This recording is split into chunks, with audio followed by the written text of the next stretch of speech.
യാത്ര പുരോഗമിക്കുമ്പോൾ കോൺഗ്രസ് നേതാക്കളിൽ തന്നെ ഒരാശങ്ക. ഈ യാത്ര കൊണ്ട് പ്രയോജനമുണ്ടോ? യാത്ര പകുതിയിൽ നിർത്തണോ?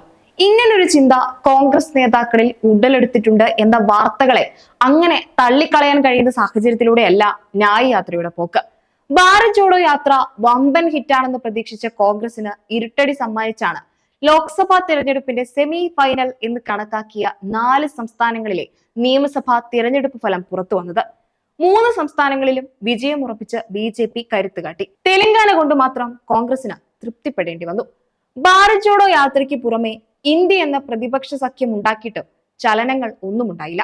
മണിപ്പൂരിലാണ് യാത്ര ആരംഭിച്ചതെങ്കിലും ലക്ഷ്യം ബംഗാളിൽ നിന്ന് മമതയെയും, പഞ്ചാബിൽ ആം ആദ്മിയെയും, ബീഹാറിൽ RJDയെയും, ഉത്തർപ്രദേശിൽ നിന്ന് അഖിലേഷ് യാദവിനെയും കൂടെ നിർത്തി ഇന്ത്യൻ സഖ്യത്തെ ബലപ്പെടുത്തുകയായിരുന്നു.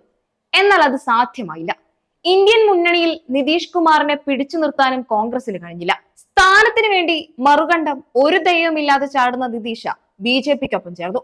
മമതയാണെങ്കിൽ കലിപ്പിൽ തന്നെ. സ്ഥിതി ഇത്രയും വഷളാവാൻ കാരണം കോൺഗ്രസിന്റെ പിടിവാശി തന്നെയാണ്. ഇന്ത്യൻ സഖ്യം പ്രഖ്യാപിച്ചപ്പോൾ തന്നെ സീറ്റ് വിഭജനം തർക്ക വിഷയമായി. പരസ്പരം പ്രാദേശിക തലത്തിൽ മത്സരിക്കുന്ന പാർട്ടികളെ ഒന്നിച്ചു ചേർക്കുമ്പോൾ അവിടെ പാലിക്കപ്പെടേണ്ട മര്യാദകൾ ലംഘിക്കപ്പെട്ടു. നിയമസഭാ തിരഞ്ഞെടുപ്പിന്റെ സമയത്ത് രാജസ്ഥാനിലും മധ്യപ്രദേശിലും ഒറ്റയ്ക്ക് മത്സരിക്കണമെന്ന കടും പിടുത്തം നടത്തി കോൺഗ്രസ്. സംസ്ഥാന നേതൃത്വത്തിന്റെ വാശിയിൽ കേന്ദ്ര നേതൃത്വം ഇടപെട്ടതുമില്ല.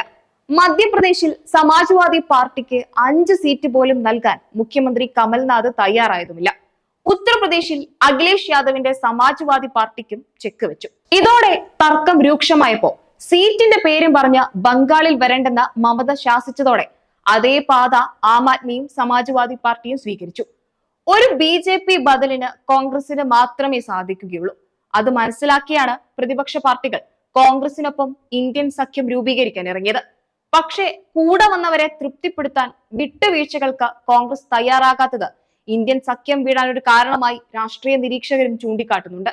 ഒന്നാം ഭാരത് ജോഡോ യാത്രയ്ക്ക് കിട്ടിയ ജനപ്രീതി 2ാം ഘട്ടത്തിൽ ഭാരത് ന്യായ് യാത്രയ്ക്ക് ലഭിച്ചാൽ രാഹുൽ ഗാന്ധിയെ തന്നെ അമരത്ത് നിർത്താനുള്ള നീക്കമായിരുന്നു കേന്ദ്ര നേതൃത്വത്തിന്.